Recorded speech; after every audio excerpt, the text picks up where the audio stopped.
This is a 30-year retrospective of the first issue of the 90s Tim Drake Robbin solo by writer Chuck Dixon, along with artist Tom Grummett. To give a brief overview, Tim Drake is the third Robin in the Batman comics. After the notable high-profile, controversial death of the second Robin, Jason Todd, who was voted by multiple readers to be brutally killed by the Joker, Tim Drake was more carefully developed to be a better successor to Dick Grayson, aka the original Robin, and also Nightwing. In contrast to Dick and Jason, Tim was developed to not be an orphan, but a well-adjusted kid with a living parent and civilian life, who felt that Batman needed a Robin in case Bruce went too far with his darker urges, sort of like a balance. This distinction made him a good contrast to the increasingly grimmer and darker Batman of the late 80s and 90s. Anyway, this solo ongoing debut in the midst of the highly popular Batman event Nightfall, where the villain Bane breaks Batman's back and leaves him paralyzed. Due to Bruce Wayne no longer being able to fight as Batman, a hero called Azrael, aka Jean-Paul Valley, came to replace Bruce in the mantle of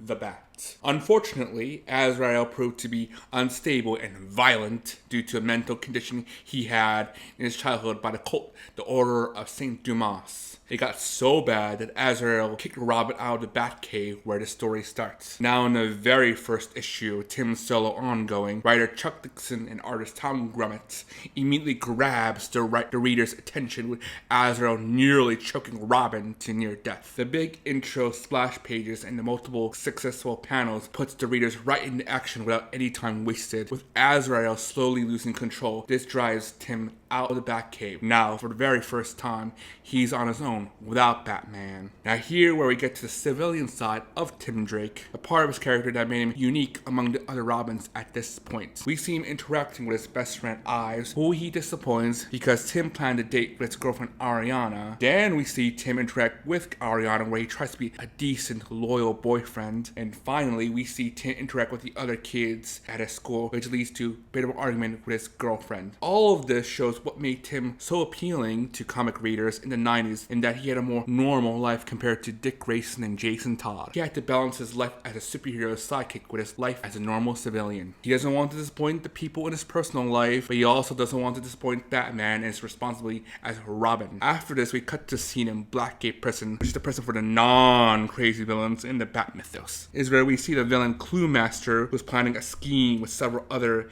inmates. This was a smart writing move by Mr. Dixon, because this will set up the creation of Tim's own personal rogues gallery, the usage of the Cluemaster. The problem with most modern legacy heroes post-2010, like Kamala Khan, Ms. Marvel, and Miles Morales, Spider-Man, is that a lot of them lack a strong rogues gallery, or even a strong arch-villain. This issue ends with a suspenseful cliffhanger where Tim, as Robin, is stopped by a cop with a car who mistakes Tim for a criminal. In conclusion, this 30-year retrospective of the first issue of the 90s Tim Drake Robin solo is why Tim became such an appealing Robin in the 90s and early 2000s. Hey, thanks.